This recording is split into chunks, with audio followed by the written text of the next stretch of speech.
But a valid concern that we've been flagging off on the channel is what's happening with inflation worries for the FMCG space. Rural India as well continues to remain in stress, and larger players stand to gain market share. What with the double whammy with the geopolitical concerns as well as Indonesia's ban on palm oil, what does this spell for the sector as a whole? To discuss that in detail, we have Sunil Duggal, who's a former CEO at Dabur. There's also Mayank Shah, Senior Category Head at Parle Products, as well as Amnish Aggarwal, Director of Research at Prabhudas Lilladher. Good to have you all on board. Going to begin with you then, Mr. Duggal. How much of a concern is this really, in terms of what we're seeing on the global front with the Russia-Ukraine crisis, the Indonesia news as well, which then got retracted, and just the essential raw material price rise really seems to be weighing heavy? Yes, it is pretty relentless, and there's no sign of it easing out. The Ukraine war is spinning on and not likely to come to any quick closure, which will put further pressure on raw material costs. So the inflation outlook looks, as bleak as ever, perhaps more so. I think other than price increases, there's very little that companies can do to mitigate this.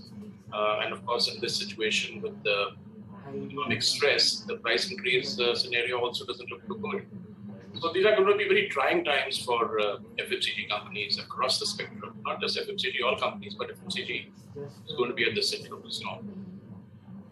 And Mayank, being one of the leading FMCG players, how are you dealing with this trying time? Is price hikes on the anvil?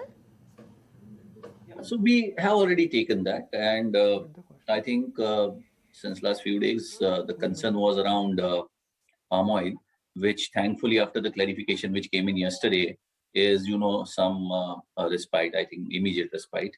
So CPO and RBD have not been included in the ban announced by the Indonesian government, which I think is, a positive news.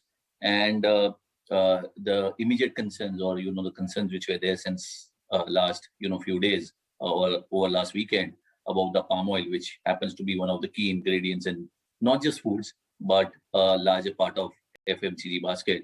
I think, that's some respite if we are talking about, the current scenario. Mayank, for some strange reason, I used to always think that biscuit manufacturers were not using palm oil. They were using ghee and rather vanaspati ghee when it comes to biscuit manufacturing. No, I think it's largely palm that's used in biscuits. Okay. So Mayank, what is the strategy in place? I mean, there are two options. One, you can increase the prices, or you can reduce the size of the packet in terms of size or in terms of grammage. What are you doing? In fact, both happens. So, in the larger packs which are about 20 rupees, you will typically see price hike happening. But the SKUs which are below 20 rupees, typically 5 rupee and 10 rupee, as we call it, popular price points, that's where you will see the size of the pack going down. Because if you have any odd price point, let's say 6 rupee or 11 rupee, there are issues in the market, right from issue of change to probably non-standard price point. As a result of which consumers typically, and even retailers, even trade tries to avoid those kind of SKUs unless they are absolutely essential. So for the smaller SKUs, we will see reduction in weight. However, for larger SKUs, SKUs which are priced at 20 rupees and above, you will typically see increase in MRP happening. Okay.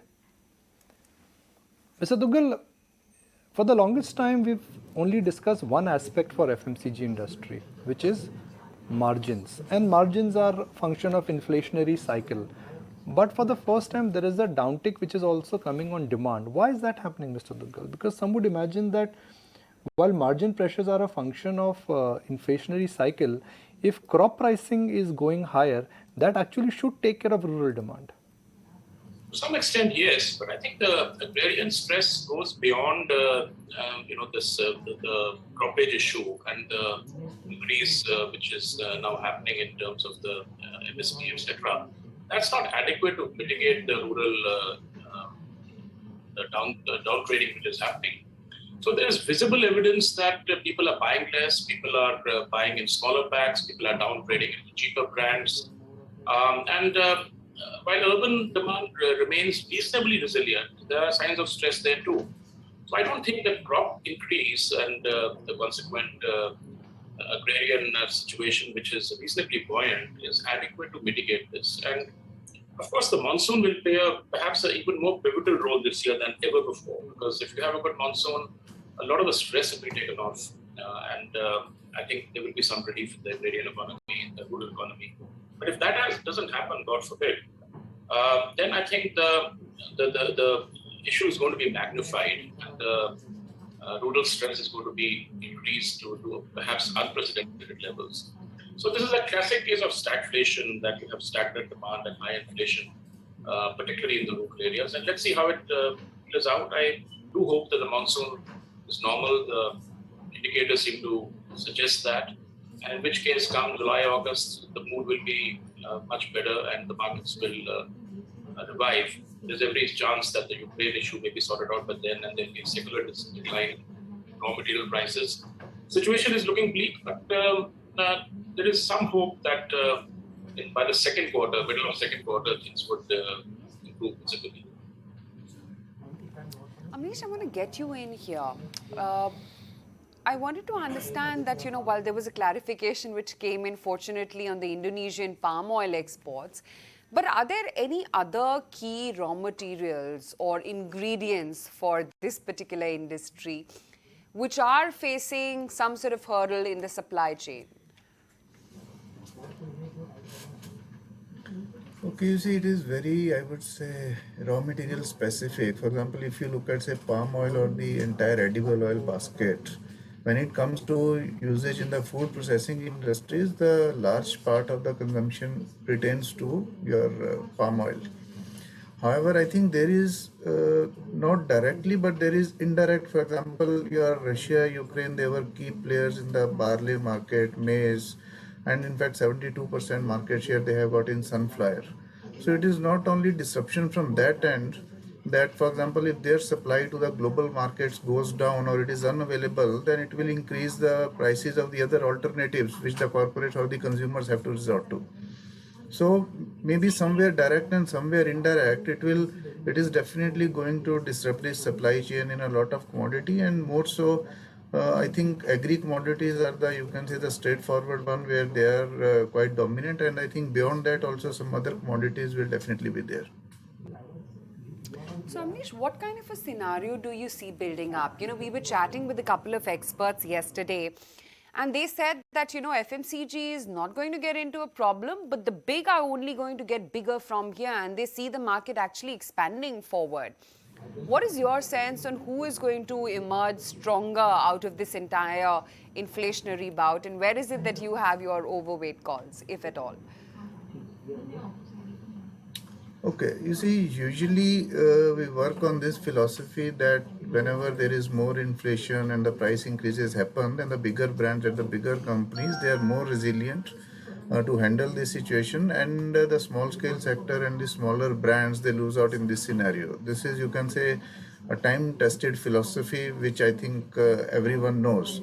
However, we should also look at the fact that we had a disruption due to COVID in the last couple of years, due to which the bigger brands actually had gained significantly in FY 2021 over the smaller ones, and post that all those players with normalization happening, they have come back and they are also trying to gain ground.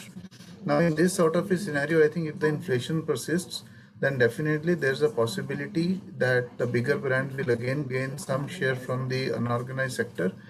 But having said that, I think it is a very, very dynamic sort of a situation, because we have seen repeatedly in the past that the market share gains which happen purely due to the inflationary pressures, so they might not be persistent in the long term, because whenever then the situation stabilizes, the smaller players, local or regional players, they tend to come back with a vengeance and try to gain share, because they any which ways operate with much lower cost. They operate in the niches, or you can say the limited territories, which also works to their advantage somehow, somewhere. So I think this is going to be, I would say, whether it will be structural or no, it's very difficult to say, but definitely it is also a function of how the overall market growth is. For example, if the market growth is less or shrinks and then you gain more market share in that, so your overall growth might not be that high.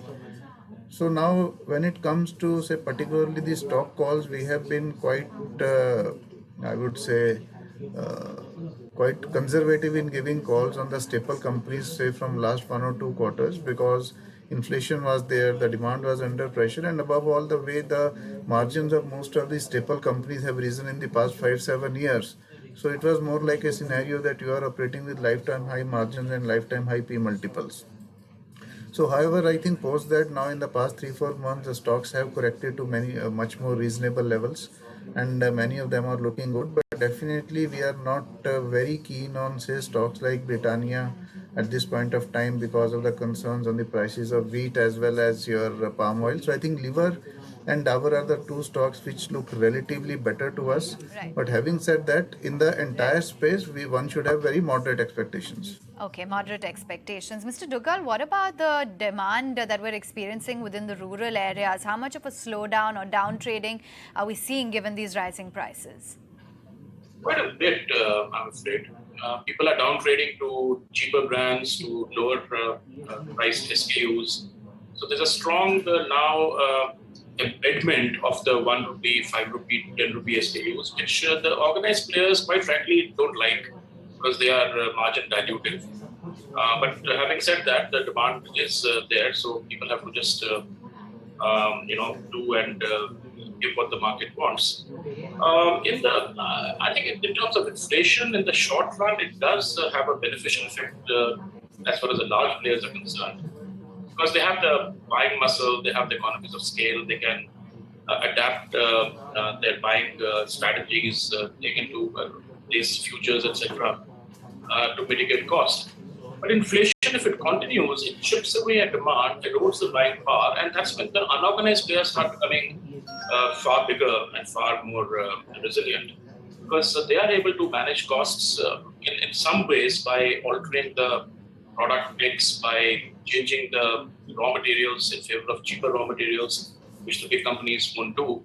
So I think that if the inflation continues over a long period of time, it's going to be very detrimental to the organized sector. Short-term inflation probably makes very little difference in terms of the competitiveness of that sector vis-a-vis the unorganized sector. Could you walk us through the on-ground situation as to how bad the pinch is when it comes to rural? Anecdotally, I'm not very active now in this sector anymore, but from what I hear is that the rural stress is genuine. Companies are trying to mitigate it by going deeper and deeper into the hinterland, but there's a limit to where you can go, how far you can go. And I think everybody is keeping their fingers crossed and hoping that the monsoon will be good and the Ukraine situation will ease. They're living really on hope. But if it doesn't, if these two instances don't happen, then I think the outlook remains very grim. So, Mayank, one is that companies will report an uptick because of price hike. That's inflationary. But on an absolute level, how do you see FY23 moving for Parle? We are very optimistic as far as this particular year is concerned. And the reason is we've seen early signs of, I have a little different take on rural. We've seen early signs of revival. So while O&D quarter of 21 was, stressful as far as rural demand is concerned, but if we talk about Jan, Feb, March, we've seen early signs of revival in rural demand.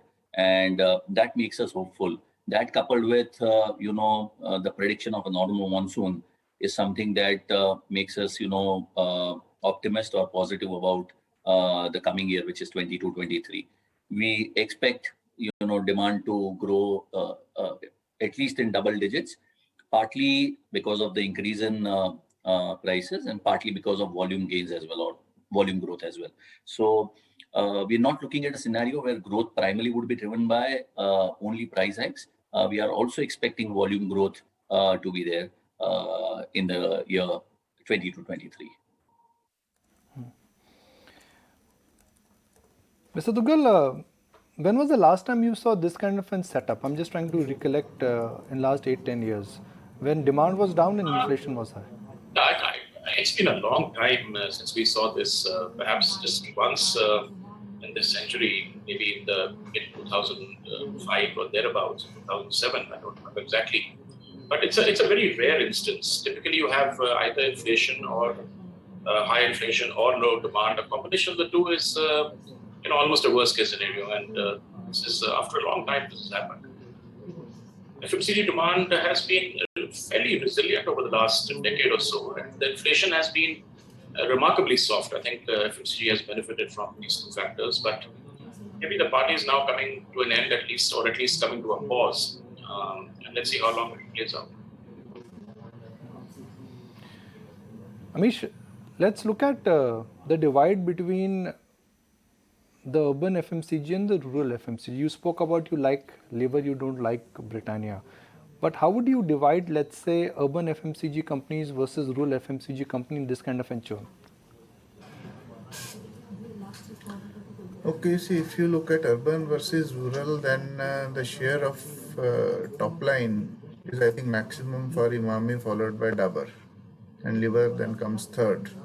The companies like, say, Britannia, Marico, they come lower in the bracket, and then I think Nestle is at the bottom. Now, I think one should look at it purely from rural and urban. I think it is very difficult to say just invest in a company that it is purely urban or purely rural.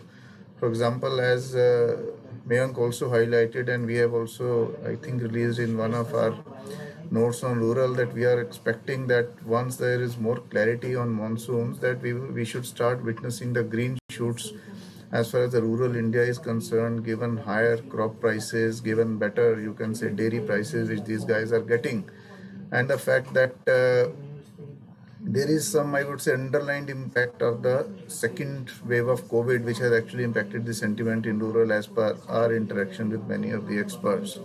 So I believe rural demand will do well. Revival should start happening maybe say 1 or 2 months down the line.